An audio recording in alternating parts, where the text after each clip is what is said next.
Добар ден, почитувани, најново издание на отвореното студио 1, петочно, како заокружување на оваа недела се дружите со мене и со мојот колега Владко Чаловски. Добар ден и од мене.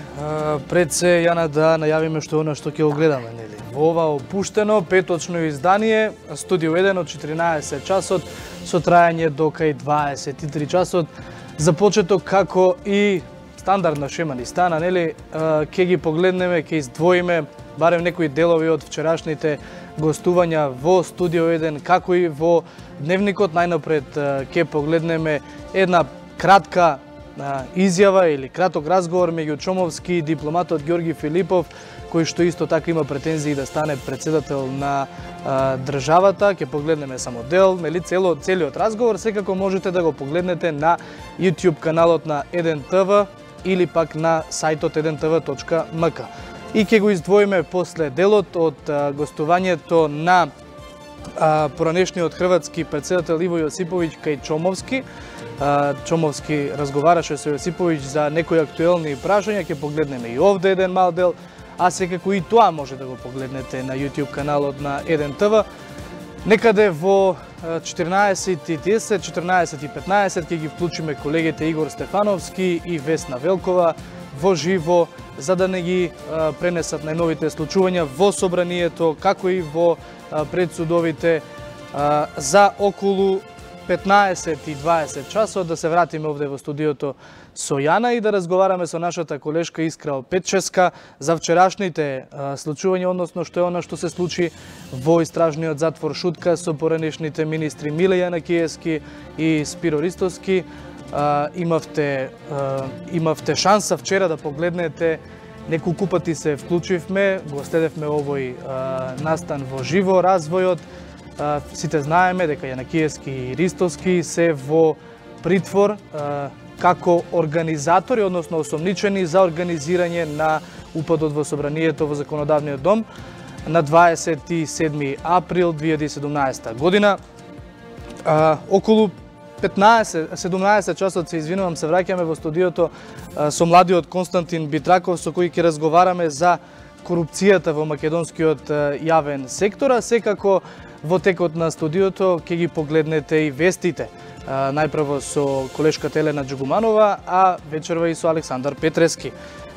Секако околу 17:30 часот следува забавниот дел, добро познат, прво Вучиќ, па потоа за ексклузивците и на крај секако Сергеј Варошлија. За околу 19:15, 19:20 часот да ве дружи колешката Јадранка Костова, која што денеска е, како што ние велиме, нели, домакин на ова студио. Таа ќе разговара со Тито Петковски за како Законодавниот дом, односно како собранието добие еден таков имидж да пратеници со одземен имунитет се обвинети за тешки кривични дела. Во дневникот гостин е Лирим Дулови, а 21 часот започнува авторската емисија Спорт 1, вечерва се дружите со колегата Дамјан Николовски. Студио 1 продолжува во 22 часот, а гости на Јадранка Костова и се Петар Арсовски и Никола Спасов ќе зборуваат за тоа каква кампања не очекува. И студиото, односно овој маратонски ден, го завршуваме некаде околу 22:30 часот со дневникот, а секако следуваат и викинзите после тоа. Така накратко ќе се одвива овој ден, а за старт на студиото Јана повели.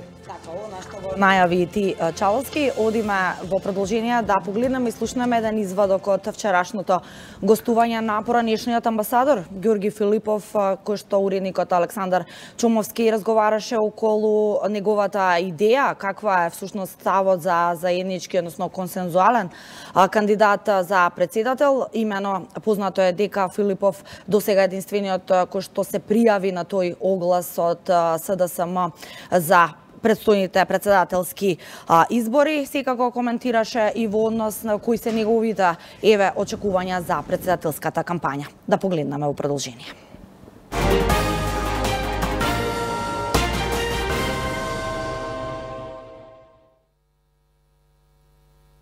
Ме интригира Зошто само албанскиот фактор е, да речем, условно партнер? Кај ромите веќе се навестуваат 20 председателски кандидати. Дали тоа ќе значи на оден начин цепање кое нема да ја оствари оваа димензија еден председател за сите? Колку што знам, премиерот Заев се обидува да направи една група од партии кои што ќе излезат заедно со еден консензуален кандидат. Како ќе заврши тоа се уште не е јасно, до крај тој врши разговори.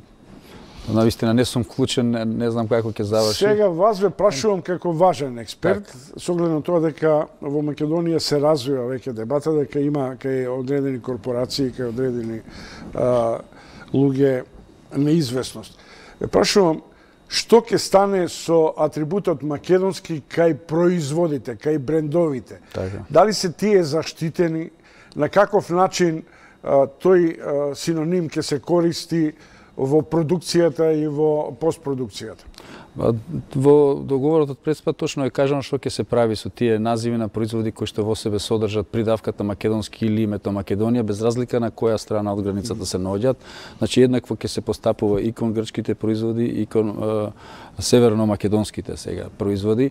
Иако има една многу убава одредба во таа точка од договорот, кај што вели дека се формира една меѓународна група на експерти, која што ќе треба да решава случај по случај. А такви случаи, ако земеме предвид дека се во Грција регистрирани околу 4000 компании кои што во себе содржат македонски или Македонија и во Македонија околу 3500, значи околу 7500 само во називите на компаниите.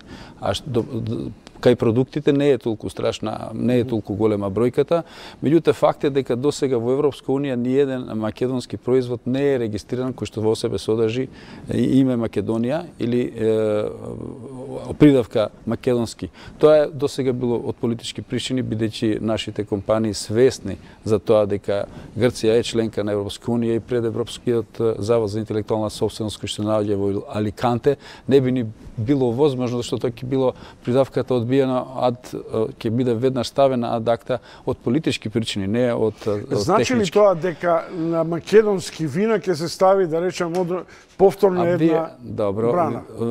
Еве околу вината гледам разни толкувања што не се правилни за сега. За да се означи едно подрачје винско со географска ознака на потекло, кое што точно ќе дефинира од кое подрачје потекнува, ниту грците ќе можат такво нешто да направат, ниту жителите и компаниите од Северна Македонија. Затоа што тоа се премногу големи широки територии за да може да го исполнат условот да бидат означени со географска ознака на потекло. Тоа жаргонски кажано, ние досега мислевме дека биеме битка за македонско вино ние или грците дека бијат битка за македонско вино. Сега што е јасно, на нашите вина ќе пишува ознака на потекло, значи produced in the Republic North Macedonia. Не треба предполагаме све повардари, нели? Тоа е една работа, значи. Сега, повардари, ако сака во некој регион од Северна Македонија да направи некоја специфичност за неговото вино, специфичен вкус, толку денови во годината, не знам, сонце, боја и така натаму, се формира една комисија која што дава за право тоа одредено вино, например како што е шампањското, само тоа е едноместенцен шампањ во светот, може да го нарече шампањ, иако ние во жаргон сите велиме шампањ. Тоа вино ќе може да се нарече со одредена географска ознака на потекло. Исто ќе се случи со грчката страна. Онаш голема битка за тоа кој ќе го нарече Macedonian wines, ниту грците ќе имаат ексклузивно право за тоа, ниту ние. Туку во жаргон секој ќе може тоа да го каже. Ако сака вистински да употреби правилна дефиниција на ознака на потекло географско, ќе можат секој еден од тоа одредено тесно подрачје на вино кој што произведува под такви услови со таков квалитет да си го крсти виното со таа географска ознака на потекло, слично и за останатите производи. Еве не назад во живо од Студио 1, а како што напоменавме и во најавните содржини, Чомовски разговараше со поранешниот председател на Хрватска Иво Јосиповиќ за искуството на Хрватска со Европската Унија, меѓутоа како што знаеме, нели, Балканот е место каде што Европската Унија е блиску поврзана со оглед на аспирациите на сите соседи на Македонија кои што не се, нели, членки на ЕУ да станат членки на ЕУ, па така за предизвиците, со какви предизвици се соочува Балканот, за успесите на Македонија, за примерите кои што Македонија треба да ги земе од Хрватска. Само гледаме дел од интервјуто на Чомовски со Јосиповиќ, а целиот разговор секако на YouTube каналот.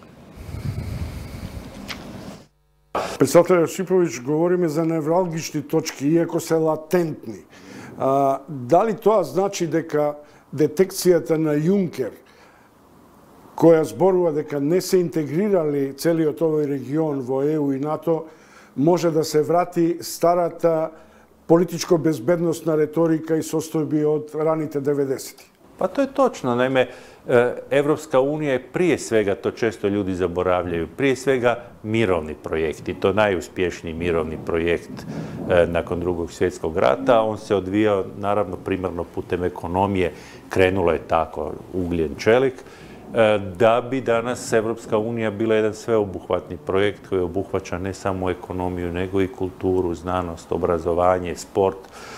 I možemo reći da je Evropska unija jedno dobro jamstvo da se u Europi neće više ratovati. Prema tome, naravno da je uključivanje svih zemalja regije u Evropsku uniju i doprinos ideji mira i da je jamstvo da više ovdje neće biti sukoba. Po pravilu se bara odgovor što Makedonija možda nauči od Hrvatska. I ja sakam da joj prašam što ne smijeme da učimo od Hrvatska. Pa evo, ja bih rekao da je dosta jasno u čemu smo mi pogriješili. Dakle, mi smo se silno borili za ulazak u Europsku uniju. Naš je neki dojam bio da nas se možda i predugo držalo pred vratima, da se možda tražilo i neke stvari koje nisu do kraja bile ni korektne ni razumne. Međutim, ja moram reći da je Hrvatska u postupku pristupanja Europskoj uniji zaista postajala bolje društvo. Čak ne samo država, nego društvo. Međutim, što se dogodilo? Nakon što smo ušli u Europsku uniju, sad nam više niko ništa ne može, pa smo se mi malo vratili neki korak unazad. Tu u prvom redu mislim na korupciju koja je ponovo jača nego što je bila kada smo ulazili u Europsku uniju i mislim naravno na nacionalizam i povijesni revizionizam koji zapravo je u suprotnosti sa vrijednostima Europske unije, jer je Europska unija sazdana na antifašizmu i mirotvorstvu. Naravno, tu imamo i nedovršene ekonomske reforme koje zapravo predstavljaju sve skupa ovaj cijeli spektar tih problema, predstavljaju problem u daljem hrvatskom razvoju. Ono što je još samo, ako smijem dodati, pouka, vrlo važna. Ulaskom u Europsku uniju nisu reforme gotove. Dakle, moramo biti spremni i dalje se reformirati, jer se reformira i sama Europska unija. Да, и сега се селиме односно пред Кривичниот суд, каде што редовно е нашиот колега Игор Стефановски. Овој пат денеска го следеше рочиштето за собраниските инциденти, односно настаните од 27 април. Нема да должам многу. Игор, она што е најново е дека заврши рочиштето, но со оглед на тоа што речиси целиот овој судски процес е на крај. За кога е закажана пресудата? За 3 недели, односно на 15 март е закажана пресудата за собраниските инциденти, предметот кој што го води судиката Добрила Кацарска. Овој предмет почна на 22 август 2018 година, односно минатата, и траеше точно 6 месеци, а се одржаа повеќе од 70 судски рочишта тука во оваа зграда на Кривичниот суд. Веднаш откако се отвори новата зграда на Скопска единица, имаше околу 40 сведоци и повеќе докази како видеоснимки, материјални докази предложени и од страна на обвинителството за организиран криминал и корупција, како и од страна на одбраната. Судиката Добрила Кацарска терминот го закажа за подоцна од предвидениот законски рок, но со образложение дека треба да прегледа повеќе од 200 страници записник од самите докази кои што беа презентирани, а обемни на број во самата судска сала за време на рочиштата, кои што всушност си трае и маратонски по од 10 до 12 часа имаше судски рочишта токму во оваа зграда за собраниските инциденти. На 15 март пресуда ќе слушнат 17 обвинети за кривичното дело терористичко загрозување на уставниот поредок и безбедноста, откако стапи на сила законот за амнестија, 15 беа амнестирани согласно законот, а еден од обвинетите му се суди во отсуство поради здравствени причини. Станува збор за Сашо Марковски.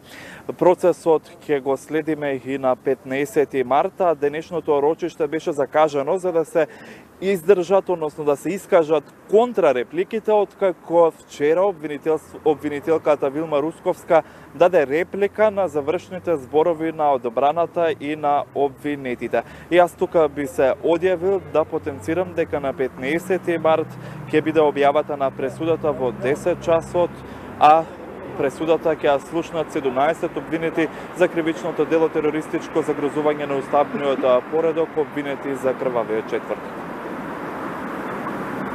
Така, Игор Стефановски, ти благодариме за ова твое линковско јавување и секако најновите информации, еве најбрзо.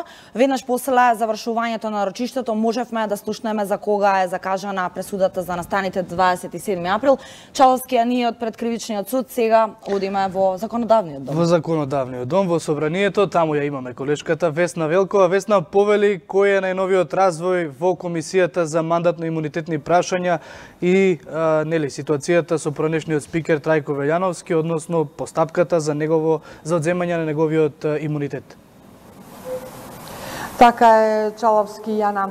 Овде во собранието во моментов трае паузата на Комисијата за мандатно-имунитетни прашања. Пратениците работат од 10 часот и 30 минути.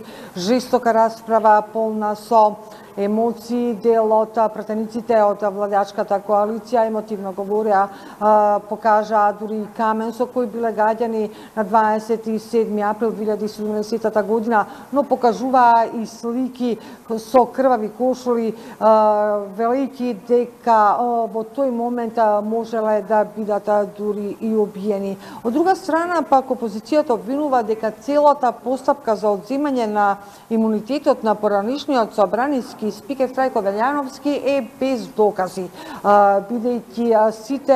бидејќи како што утринава образложил Трајко Велјановски, нема никакви докази за пратениците овде во собранието да му го одземаат имунитетот. Од друга страна, пак според власта нормално е да нема докази, бидејќи целата постапка ја води јавното обвинителство и доказите се токму таму. Сепак да слушнеме дел од оваа жестока расправа. Ама на крајот на денот, господине Велјановски, не можете да не убедувате дека од 30/12 до 27 април има само еден месец. 4 месеци. Вие како председавач имате одговорност за темпото на седницата и таа одговорност е целата, без разлика дали биле периоди на пауза или биле периоди на бескрајни расправања, реплики и контрреплики. Зошто немаше предлог од 10 пратеници, вие едниот и уште 9 да соберевте, да се предложи комисијата да се избери на првиот пат кој се направи, тоа беше во март месец. И затоа кажувам дека конститутивната седница кој ќе земиш започнала тогаш, завршила тогаш, точно е 4 месеци, но тие 3 месеци, условно да кажам, не се работеше затоа што немаше деловнички можности од страна на пратениците кои што треба да ја предложат комисијата за прашање на изборите.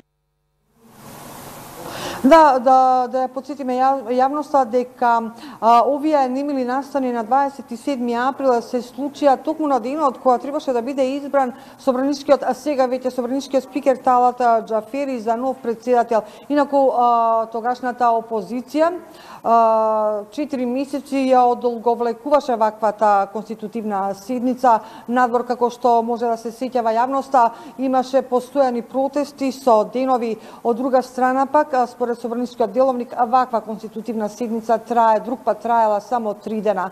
За сега толку од овде од собранието студио.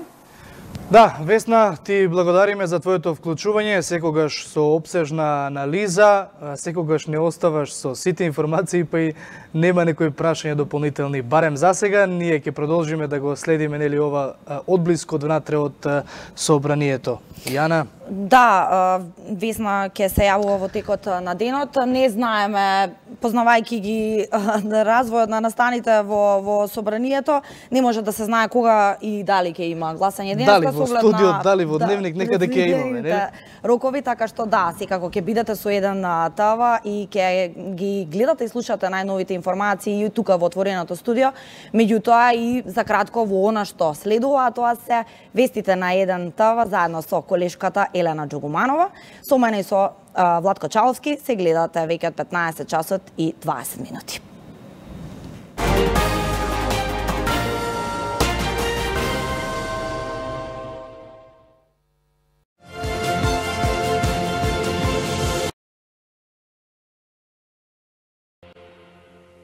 Денеска во ексклузив ќе гледате екипата на ексклузив во живо од Шабан Шаулич во Белград. Тој е најчитаниот автор во Македонија, а се потпишува и на текстот на евровизиската песна на Тамара Тодевска. Интервју со писателот Коста Петров. Поп дивата Калиопи остана без куќа. Ние ви ги откриваме причините. Гледате ексклузив денеска во 18 часот и 15 минути на 1 ТВ.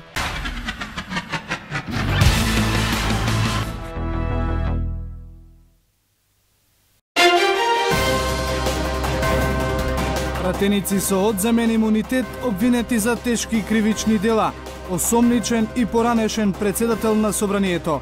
Како законодавниот дом доби ваков имидж? Разговор со Тито Петковски, поранешен председател на собранието. Отворено студио во 19 часот и 25 минути. Гостин во централниот дневник во 20 часот. Лирим Дулови.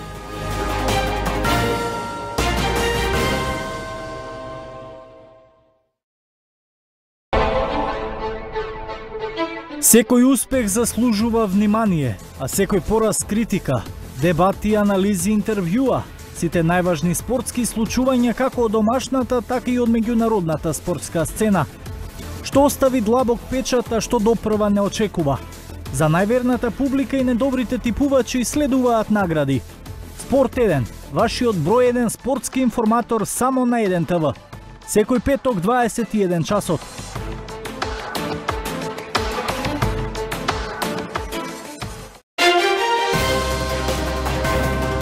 Каква кампања не очекува за председателските избори? Какви се шансите да не се постигне цензусот во вториот круг? Дебата со пиар експертите Петар Арсовски од Креатив и Никола Спасов од Рейтинг. Отворено студио во 22 часот.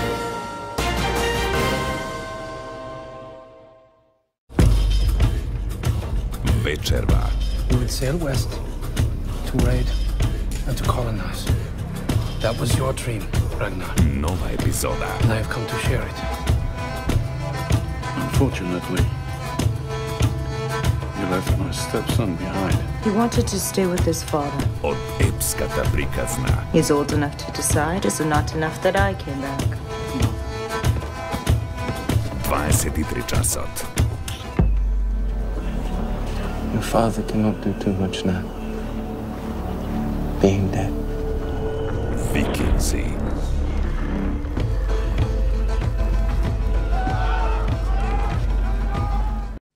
Рок уживање со најубавите песни на Дани Димитровска. Едночасовен концерт на 1 ТВ со темпераментната Дани. Сабота во 20 часот и 30 минути. Слушајте македонска музика.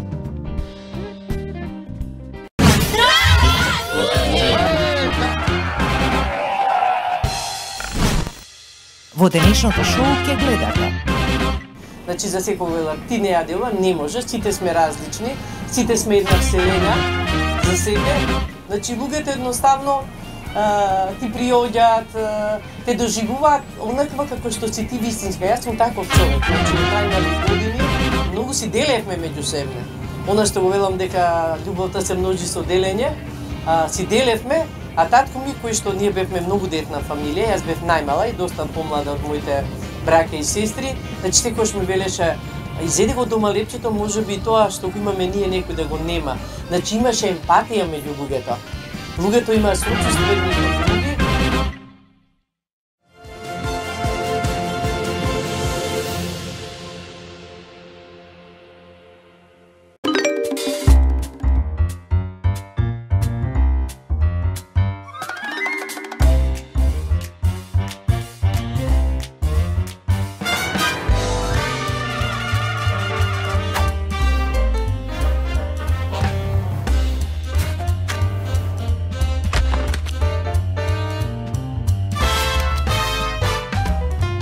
Блокмакс Рапид. Ефикасен при главоболка, забоболка, болки во грбот, мускулни болки и ревматски болки. Ти најдов. Што тоа? Побрзо до целта со Блокмакс Рапид. Пред употреба внимателно да се прочита упатството. За индикациите, ризикот од употребата и за несаканите дејства на лекот, консултирајте се со вашиот лекар или со фармацевт. Со правилна програма, поддршка од околината и желба за успех, ниту еден сон не е неостварлив. New Me е за жени со свесен стил на живење во денешниот модерен свет, каде природната иновација и убав дизајн одат рака под рака. New Me е концепт кој ги менува животите на жените и нивната перцепција за невозможното. Среќна, здрава, задоволна. New Me, биди најдобрата верзија од себе. Метрополис, број 1 радиомрежа.